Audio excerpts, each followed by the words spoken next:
우리 성도들과 하나님 어떤 말씀들을 나누어야지 또 하나님께 기쁨이 되고 또 우리 성도들에게 필요한 말씀이 되겠습니까? 이렇게 기도하는데 오늘 하나님께 저에게 주신 그런 말씀의 또 깨달음을 통해서 오늘은 마태복음 5장 9절의 말씀을 중심으로 해서 우리가 이 화평에 대한 주제를 가지고 말씀을 나누기 원합니다. 여러분, 명절이라고 하는 것은 온 가족이 한 자리에 모이는 날이죠. 함께 모여서 사랑을 나누고 기쁨도 나누고 돈도 나누고 그렇죠? 또 서로를 격려하는 소중한 시간입니다. 왠지 모르게 저도 이렇게 보면은 이 명절이 앞두게 되면요, 이 집중이 안 돼요. 아이도 어린애도 아닌데 꼭 명절 앞두게 되면 뭐 말씀 준비하는데도 그렇고 예배 중에도 집중이 잘 되지 않습니다. 그래서 나이만 들었지 아직 철이 없는 모양이구나. 그래서 요새 가끔 머리가 어지러워요. 그래서 철분을 먹어야 되겠다. 그런 생각이 듭니다. 이렇게 참 집중이 안 되는 것 같아요. 그러니까 이 명절이라고 하는 것은 사실은 이게 뭐 어린 아이뿐만 아니라 또 어른들도 마찬가지가 나이가 들어도 여전히 좀 뭔가 그렇다고 뭐 특별하게 뭐가 있는 건 아닌데 그럼에도 불구하고 명절을 맞는다라고 하면은 뭔가 이 설레이는 마음이 있다는 것을 경험을 하게 됩니다. 명절에 함께 모여서 우리 함께 좋은 시간을 보내는 거죠. 소중한 시간, 서로 격려하고 위로하는 시간을 보냅니다. 하지만 때로는 이 명절에 가족끼리 모여서 모여 있다 보니까는 때로는 어떤 사소한 말 한마디 또는 어떤 그 오해로 인해서 그런 모여서 명절끼리 기분 좋게 모여서 갈등이 생기고 또 가족 간의 화목이 깨어지는 일들을 이런 것들을 종종 이렇게 보게 됩니다. 실제로 매년 명절이 되면 폭력 신고가 증가한다고 합니다. 이 기간에 평소보다 1.5배가량 그런 그 신고가 접수된다고 그런 통계가 있어요. 그러니까 어떤 부모나 부부라든지 또 형제나 또 친척 간에 언어적 충돌이 생기기도 하고 또 신체적 충돌이 일어나면서 이것이 싸움이 되고 사건이 되는 것이 끊이지 않는다라고 말하고 있습니다. 이 가족 간의 문제만이 아니라 이웃 간에도 보면요, 특히 보면요, 이 주차 문제로 불미스러운 싸움이 일어나기도 합니다. 꼭 일어나더라고요. 저희 그 사는 아파트에 보면요, 꼭 명절 때 꼭 한두 번은 일어나요. 이 주차 문제 때문에. 왜 차를 빼느니 안 빼느니 막 하다가 나중에는 둘이 말싸움하다가 결국은 뭡니까? 아빠 내려오고 엄마 내려오고 아내 내려오고 막 그냥 작은아버지 큰아버지 다 내려와가지고 막 우당탕탕 하는 것을 가끔 이렇게 볼 때가 있어요. 그러니까 좋은 날 불미스러운 일 가지고 이렇게 막 싸우는 것을 보게 됩니다. 여러분, 명절은 우리가 선물을 나누는 날입니다. 선물을 주기도 하고 선물을 받기도 하는 날입니다. 명절 최고의 선물은 따랐습니다. 명절 최고의 선물은 화평이다. 아멘. 명절 최고의 선물은 화평이에요. 오늘 본문에도 보면은 화평케 하는 자는 복이 있나니 그들이 하나님의 아들이라 일컬음을 받을 것이다, 이렇게 말씀하고 있습니다. 먼저 화평의 의미를 좀 생각해 보겠습니다. 예수님께서 화평케 한 자는 복이 있나니 했을 때 예수님께서 말씀하신 이 화평은 단순히 어떤 갈등이 없는 상태가 아닙니다. 이 화평을 헬라어로 에이레네라고 하는데요, 이 에이레네는요, 관계의 평화예요. 관계에서 오는 평가요. 저 사람과 나와의 관계에서 내가 평화를 누리는, 이게 에이레네예요. 마치 아기가 엄마의 품에 있을 때 누리는 안식과 같은 그 평안, 이게 바로 에이레네라고 하는 것이죠. 로마서 5장 1절에 보면 우리가 믿음으로 말미암아 의롭다 하심을 얻어 받았으니 우리 주 예수 그리스도로 말미암아 하나님과 더불어 화평을 누리자, 이렇게 말하고 있어요. 로마서 5장 1절에 보면 여기서 화평이 바로 헬라어로 에이레네예요. 그러니까 하나님과 나와 관계가 되었기 때문에 거기에 누리는 그러한 화평을 말하고 있습니다. 하나님과 화평을 누릴 수 있는 근거는 뭡니까? 하나님과 관계가 되었기 때문에 화평을 누리게 되는 것이죠. 죄인이었던 우리가 믿음으로 말미암아 의롭다를 받아서 하나님과 관계를 맺게 되었죠. 과거는 죄인이었는데 그리고 하나님과 원수되었기 때문에 늘 하나님으로부터 죄와 어떤 하나님부터 징벌과 징계에 대한 두려움이 있었는데 하나님 의인이 됨으로 말미암아 하나님과 관계를 누리게 되었고 안도감을 누리는 것이죠. 나 하나님부터 심판받지 않는다. 하나님부터 벌받지 않는다. 여기에서 느끼는 그런 안정감, 이게 바로 에이레네예요. 관계에서 오는 불편한 관계가 해소되어지고 그 사람과 좋은 관계가 되었다는 그 좋은 관계를 맺음으로써는 감정적인 안정감, 이게 바로 에이레네라고 하는 거죠. 화평입니다. 하나님과 화목 관계가 된 것이죠. 이 관계에서 경험하는 평화가 바로 화평인 것입니다. 여러분, 우리가 하나님과 관계를 맺고 화평을 누리게 하신 분이 누구십니까? 바로 예수 그리스도십니다. 아멘. 그러면 여러분은 내가 하나님과 화평한 것에 여러분 감사하시기 바랍니다. 아멘. 자, 예수 그리스도께서 화평을 누리게 하셨단 말이죠. 하나님과 우리 사이를요. 골로새 1장 20절에서 22절까지 같이 한번 읽어보겠습니다. 자, 시작. 골로새 1장 시작. 그의 십자가의 피로 화평을 이루사 만물 곧 땅에 있는 것들이나 하늘에 있는 것들이 그로 말미암아 자기와 화목되게 하기를 기뻐하심이라. 마음으로 원수가 되었던 너희를 이제는 그의 육체의 죽음으로 말미암아 화목하게 하사 너희를 거룩하고 흠이 없고 책망할 것이 없는 자로 그 앞에 세우고자 하셨으니 아멘. 여기 본문에 보면 그의 십자가의 피로 화평을 이루사, 죄로 인해서 하나님과 원수되었던 우리를 대신해서 예수님께서 십자가에 달려 십자가에서 피를 흘려 주셨단 말이죠.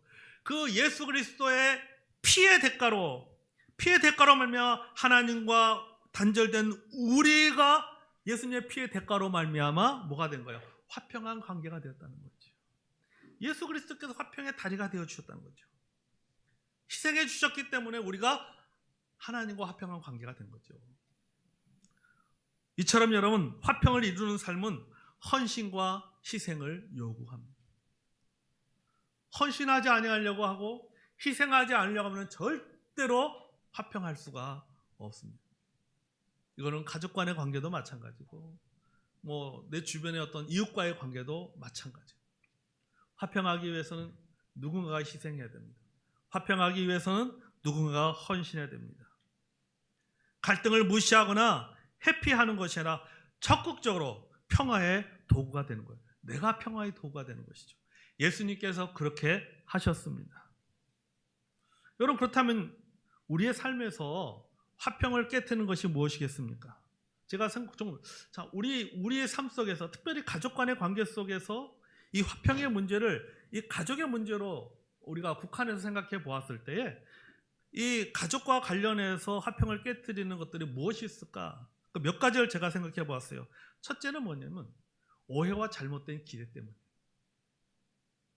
우리는 가족이라 할지라도 서로의 마음을 완벽하게 알 수는 없습니다. 가족은 서로의 마음을 완벽히 이해할 수 없다는 한계를 가진 관계예요. 가족이라고 해서 다 서로의 마음을 다 아는 게 아니에요. 부부도 마찬가지고 부모 자식도 마찬가지고 형제지간도 마찬가지입니다. 다 아는 것 같다가도, 다 안다고 생각하다가도 모를 때가 있습니다. 그렇죠? 다 아는 것 같다고 하는데 모를 때가 있어요. 때로는 가족을 위해서 이야기하지 않을 때도 있어요.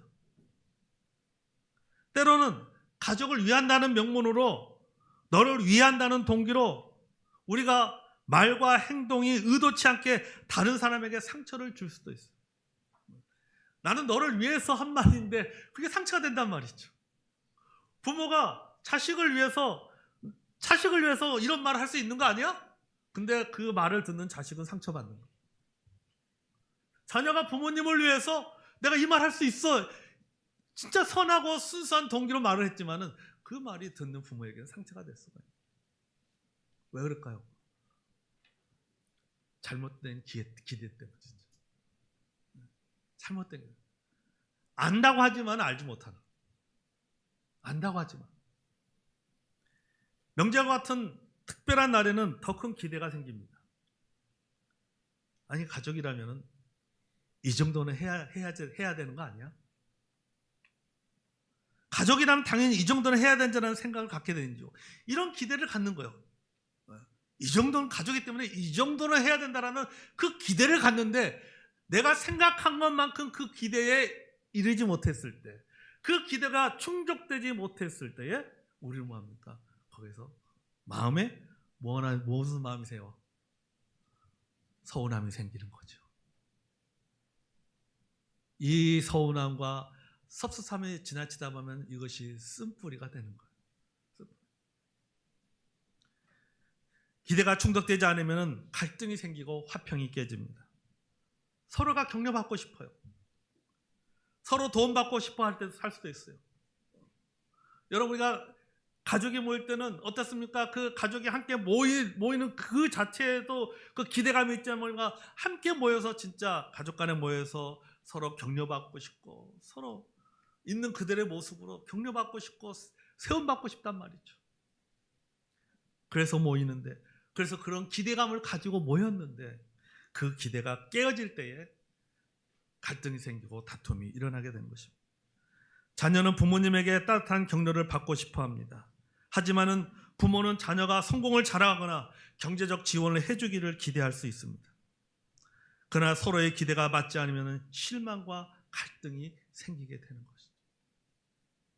둘째는 과거의 상처 때문이죠. 가족 관계라고 하는 것은 오랜 시간에 걸쳐서 형성된 것이죠. 뭐 하루아침에 1년, 2년 사이에 가족의 관계가 형성된 게 아니잖아요. 그렇죠?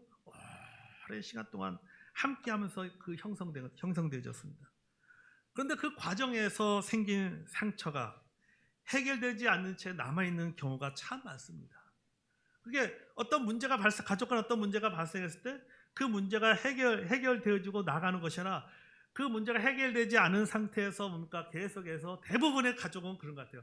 그게 해결되지 않아서 쌓이고 계속 덮고 올라가는 것이죠. 사실 해결이라기보다는 덮고 올라가는 거죠. 덮고 올라가고 쭉 올라갑니다. 과거의 상처이다가 과거의 상처는 새로운 사건을 통해서 다시 부각되고, 덮어져 있던 것들이 어떤 새로운 하나의 사건이 딱 하면은 이 사건이 계기가 돼서 그동안 덮어놨던 모든 것들이 다 다시금 드러나기 시작하는 거죠. 새로운 사건을 계기로 과거의 상처를 들먹이기 시작합니다. 5년 전, 10년 전, 20년 전 이야기만 아니라 어렸을 때 받았던 상처, 어렸을 때 느꼈던 그 서운함까지 다 끄집어내어서 말하기 시작합니다. 아멘. 말하기 시작합니다. 그러니까 이 작은 사건이 큰 사건으로 발전합니다. 작은 상처가 큰 상처로 발전합니다. 이것이 갈등과 다툼의 원인이 됩니다. 셋째는 자존심과 고집입니다. 사람들은 각자의 입장을 고집합니다. 그리고 자신이 옳다라고 그 생각하고서 그것을 주장하고자 하는 경향이 있습니다. 내가 옳아. 사실 이런 태도는 대화와 타협의 문을 닫아버리고 갈등을 일으키는 원인이 됩니다. 자신의 경험, 자신의 신념, 자신의 방법, 자신의 이론이 맞다고 생각합니다. 서로의 입장을 이해하려는 노력이 부족하다 보니까는 논쟁이 끊이지 않는 거예요. 왜? 서로 나도 맞고 너도 맞고 내 신념도 맞고 네 신념도 맞고, 그러니까 이게 양보가 없는 거죠. 논쟁이 끊이지 않는 거예요. 논쟁이 결국 대화와 타협의 문은 닫혀버리고 불화는 더 커지게 되는 것이죠. 여러분, 화평케 하는 자가 복이 있습니다. 아멘. 복이 있는 자는요, 화평케 하는 자예요. 하나님의 아들은 화평케 하는 자이고 화평케 하는 자가 하나님의 아들이라고 말하고 있습니다. 그렇다면 여러분, 우리가 이런 문제들, 어떤 기대에 이르지 못했을 때, 또는 어떤 과거의 어떤 상처들, 자존심과 고집의 문제, 이런 것들로 인해서 우리가 서로 간에 갈등이 생기기 시작하려고 할 때에 우리는 그러면 이것을 어떻게 해야 될 것인가? 이 화평을 실천하는 방법은 어떻게 할 수 있을까? 첫 번째는 그것은 바로 우리가 사랑과 용서하는 거예요. 골로새 3장 13절과 14절은 이렇게 말하고 있습니다. 누가 누구에게 불만이 있거든, 누가 누구에게 불만이 있거든. 불만입니까? 불만입니까? 아니 불자란 말이죠. 만족하지 못하는 만족하지 못하는 거예요. 만족하지 못하는 거예요. 기대에 충족하지 못하는 거예요. 내가 원하는 기대에 충족되지 않는 거예요. 내가 원하는 대로 되지 않는 거예요. 내가 듣고 싶은 말을 듣지 못하는 거예요. 이게 불만이죠.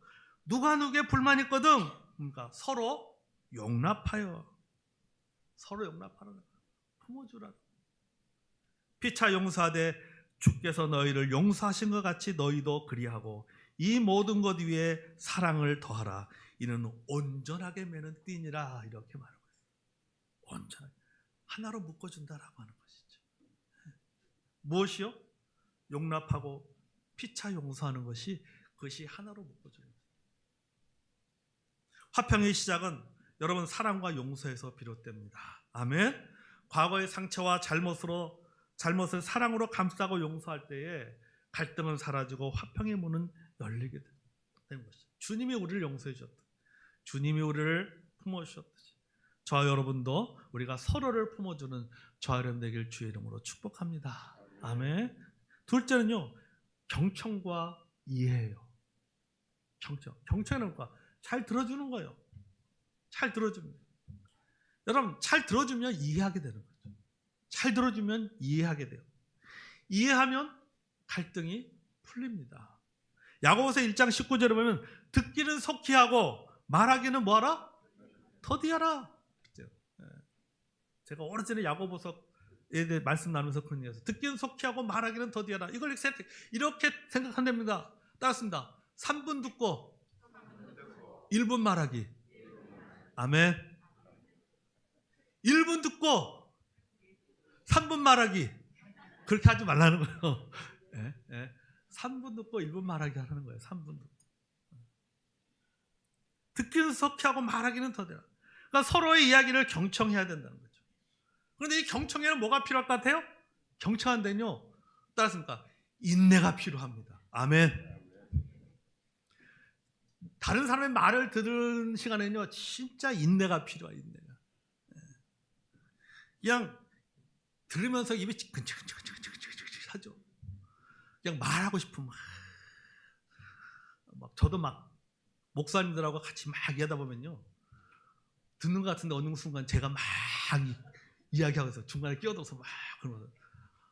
그러면 어떻게 친구에 가면요, 친구에 갔다 돌아오면요, 사모가 저한테 아유, 당신 얘기밖에 목소리밖에 안 들려. 목사님들 간에 막 얘기하다 보면요, 저도 막 그렇게 얘기되는 거죠. 막 입에 근질근질하단 말이죠. 그래서 경청에 인내가 필요한 거예요. 경청에 말하고 싶은 마음. 들으면서 뭐 중간중간에 말하고 싶은 마음이 있어도 참아야 된단 말이죠. 따랐습니다. 입은 닫고 귀는 열어라. 아멘. 입은 닫고 귀는 열어야 돼. 자녀들이 얘기할 때 부모님들은 뭐 해야 됩니까? 입을 닫고 귀를 열어야 돼요. 귀태야 그러지? 까딱까딱하잖아요. 그래서 해야 돼요. 왜냐하면 이게 사실 듣는 자체가 상대방을 이해하려는 노력의 모습이잖아요. 사실은 듣는 것 자체가 상대방을 이해하려는 노력의 모습인 것이죠. 그러니까 내가 말할 수 있지만 들어주는 것 그 자체로만 해도 사실은 고마울 때 있고, 또 이야기를 듣다 보면은 또 그렇지 않습니까? 또 이해되는 부분들도 상당히 많이 있거든요. 우리가 안 듣기 때문에 이해를 못하는 거예요. 안 듣기 때문에. 그러니까 듣다 보면 이해할 수 있는 부분이 상당히 많이 있는 것이죠. 이해하면은 오해가 풀리는 거예요. 이런 태도는요, 우리 갈등을 줄이고 화평을 이루는 시작이 되는 거예요. 그래서 여러분, 경청하고 이해하시기 바랍니다. 셋째는 우리가 기도와 중재가 필요합니다. 빌립보서 4장 6절에 보면 우리가 잘 알고 있잖아요. 아무것도 염려하지 말고 오직 모든 일에 기도와 간구로 너희 구할 것을 감사함으로 하나님께 아뢰라. 아멘. 가족 안에 갈등이 있을 때 우리는 하나님께 기도로 나아가야 됩니다. 아멘. 사람의 마음을 움직이는 것은 결국 누가 움직이십니까? 내가 움직이는 것이 아니라, 내 말이 움직이는 것이 아니라 하나님이 그 마음을 움직이십니다. 아멘. 하나님은 그 마음을 움직이는 거예요. 결국 이 문제를 풀어줄 수 있는 분은 하나님밖에 없다는 거죠. 그러므로 여러분, 우리는 하나님께 나아가야 돼요. 하나님께서 서로의 마음과 생각을 지켜주시도록 우리가 기도해야 됩니다. 아멘. 여러분들 항상 한 얘기 있잖아요. 여러분 따라서 기도는 기도하는 사람을 바꿔놓는다. 아멘. 여러분, 기도는 기도하는 사람을 바꿔놓는 거예요. 이런 문제를 가지고 하나님 앞에 나아갈 때 결국은 누구를 바꿔놓느냐? 기도하는 나를 바꿔놓는 거예요. 기도가. 마태복음 5장 9절에서 예수님은 화평케 하는 자는 하나님의 아들이라 일컬음을 받을 것이라고 말씀하셨습니다. 이것은 단순한 칭찬이 아닙니다. 하나님과 특별한 관계를 약속하신 말씀이에요. 하나님의 자녀로서 우리는 화평을 이루는 삶을 살아야 됩니다. 아멘. 여러분, 우리가 화평을 이루는 삶을 살 때 하나님의 영광이 드러나는 거예요. 그래서 사람들은, 우리가 화평의 삶을 살 때 사람들은 우리를 뭐라고 말합니까? 하나님의 아들이라 일컬음을 받을 것이요. 그렇죠. 와, 하나님의 아들이네. 여러분, 원래 찐또배기의 하나님의 아들은 누구예요? 예수님이란 말이죠. 그죠? 예수님이란 말이죠. 예수님. 그런데 사람들이 우리를 가리켜서 와, 하나님의 아들이라 일컬음을 받을 것이다. 사람들이 우리를 하나님의 아들이라고 한다는 것은 뭡니까? 누구와 동급으로 생각한다는 거예요? 예수님과 동급으로 생각한다는 거죠. 예수님과 동급으로 되기 위해서 뭡니까? 예수님이 하신 삶을 사는 것이죠. 그분이 한 것입니까? 중간에 막힌 다음을 하시고, 그렇잖아요? 그의 십자가의 피로 화평을 이루사. 화평을 이루사. 그러니까 그런 삶을 살 때에 사람들 우리를 하나님의 아들이라고 일컬음을 받고, 진짜 그런 칭찬을 듣는 사람이 여러분 복 있는 자입니다. 아멘. 사랑하는 우리 형제자매 여러분, 이번 명절에 우리 모두가 화평케 하는 자로서 삶을 살기를 주님 앞에서 결단하는 저와 여러분이 되길 원합니다. 아멘. 먼저 가족 구성원 한 사람 한 사람에서 기도하십시오. 둘째, 과거의 상처를 내려놓고 사랑과 용서로 새로운 시작을 하십시오. 세 번째, 적극적으로 화평을 이루는 도구가 되는 우리 모든 성도님 되시기를 주의 이름으로 축복합니다. 그래서 올 우리 설 명절에는 우리 사랑 우리 모든 우리 가족들이 모여서 참 화평하고 화평을 누려서 갈 때 아, 참 가기 잘했다, 모이기 잘했다. 그래서 가족과 함께 모임을 통해서 거기서 이 힘든 세상, 얼마나 세상이 복잡합니까? 복잡하고 스트레스 받고 힘든 세상에서 이 가족이 함께 모여 서로 영적인 좋은, 우리가 소위 말해서 어른들이 하는 말로 좀 기운을 받고 좋은 영적인 에너지를 받아서 또 이렇게 다음 명절까지 또 살아갈 수 있는 힘을 받고 에너지를 공급받는 우리 모든 우리 주의 백성 되시기를 주의 이름으로 축복합니다. 아멘. 이 시간 우리 좀 찬송하고 싶습니다. 제가 오늘 이번 주 이 말씀을 준비하면서 늘 제 마음에 많이 불렀던 찬송입니다. 우리 다 아는 찬송인데요. 내가 먼저 손 내밀지 못하고 내가 먼저 용서하지 못하고, 우리 찬송